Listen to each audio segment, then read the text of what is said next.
অশোক সিংহাল ডাঙৰীয়াৰ ভাওনা আৰু গুৰুজনাৰ প্ৰতি স্পৰ্ধা চাওকচোন। ভাওনা সংস্কৃতি আৰু গুৰুজনাৰ মহান আদৰ্শৰ প্ৰতি স্পৰ্ধা অকল জনোৱাই নহয়, তাৰ উপৰিও প্ৰেছ ক্লাবে পতা অনুষ্ঠান এটাৰ আমন্ত্ৰণৰ সময়ত যি ধৰণৰ বিৰূপ মন্তব্য কৰিছে, মই ভাবোঁ যে এইটো জাতীয় জীৱনৰ এটা মহান সংস্কৃতিৰ প্ৰতি অপমান, অসমৰ মানুহৰ স্বাভিমানৰ প্ৰতি অপমান। গতিকে তাৎক্ষণিকভাৱে এইগৰাকী ব্যক্তিক মন্ত্ৰীসভাৰ পৰা অপসাৰণ কৰিবৰ কাৰণে মুখ্যমন্ত্ৰীয়ে ব্যৱস্থা গ্ৰহণ কৰিব লাগে। অশোক সিংহাল ডাঙৰীয়া সেইগৰাকী মানুহ যিগৰাকীয়ে আমাৰ থলুৱা মানুহৰ মাটি বেআইনীভাৱে দখল কৰি তাৰ ওপৰত তেওঁ নিৰ্মাণ কাৰ্য চলাইছিল।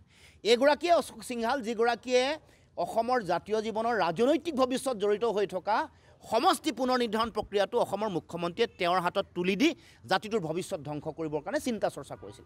গতিকে এইগৰাকী ব্যক্তিৰ অসমৰ মানুহৰ আৱেগ, জাতীয় চেতনা, গুৰুজনাৰ মহান আদৰ্শ আৰু যিটো জাতীয় স্বাভিমান, তাৰ প্ৰতি এনেকুৱা অপমান মই ভাবোঁ অস্বাভাৱিক নহয়, এইটো স্বাভাৱিক। এইটো তেওঁলোকে কেৱল মাত্ৰ তেওঁলোকে নিজৰ মন্ত্ৰিত্ব লৈ তেওঁলোকে নিজৰ স্বাৰ্থ সিদ্ধি কৰিছে, বনিয়াৰ দৃষ্টিভংগীৰে নিজে ব্যৱসায়িক কৰিছে। কিন্তু যেনেকৈ জ্যোতিপ্ৰসাদ আগৰৱালাই, যিগৰাকী জ্যোতিপ্ৰসাদ আগৰৱালাই মহাপুৰুষ শ্ৰীমন্ত শংকৰদেৱ আৰু গুৰুজনাৰ সংস্কৃতিক কৈছিল যে তেওঁ মহাপুৰুষ শ্ৰীমন্ত শংকৰদেৱ অসমৰ সাংস্কৃতিক গুৰু, সাংস্কৃতিক চিন্তা চেতনাৰ প্ৰতিভূ আৰু অসমৰ সমাজ জীৱনক একতাৰ দোলেৰে বান্ধ খোৱা মূল মানুহগৰাকী মহাপুৰুষ শ্ৰীমন্ত শংকৰদেৱ।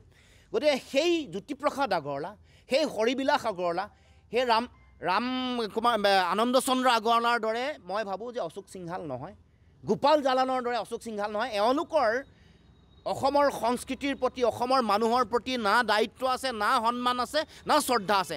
তেওঁলোকৰ মন্ত্ৰিত্বটো লৈ কেৱল মাত্ৰ তেওঁলোকে নিজৰ স্বাৰ্থ সিদ্ধি কৰিছে, বনিয়া ৰাজ কৰিছে আৰু এনেকৈ লুণ্ঠন চলাই বেলেগৰ মাটি বেদখল কৰি কব্জা কৰি নিজৰ ব্যৱসায়িক স্বাৰ্থ সিদ্ধি কৰিবৰ কাৰণে কাম কাজ কৰি আহিছে।